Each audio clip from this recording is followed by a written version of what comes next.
ধ্বংসস্তূপ, অবরোধ আর অনিশ্চয়তার ভারী ছায়ায় এবার ঈদুল আজহা হাজির হয়েছে গাজার আকাশে, যেখানে ঈদের সকাল মানে নতুন পোশাক, কোরবানির প্রস্তুতি আর আনন্দের ঢেউ হওয়ার কথা, সেখানে এবার দৃশ্য ভিন্ন।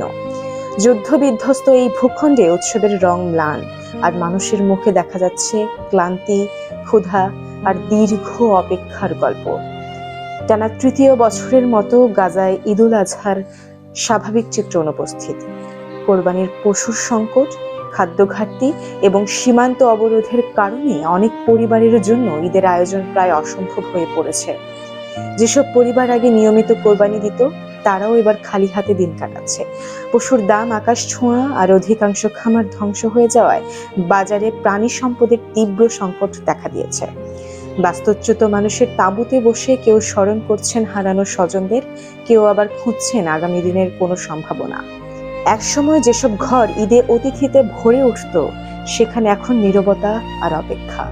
শিশুদের নতুন পোশাকের স্বপ্ন অনেক জায়গায় অপূর্ণ থেকে যাচ্ছে। তবুও এই কঠিন বাস্তবতার মধ্যেও ঈদের অনুভূতি পুরোপুরি হারিয়ে যায়নি।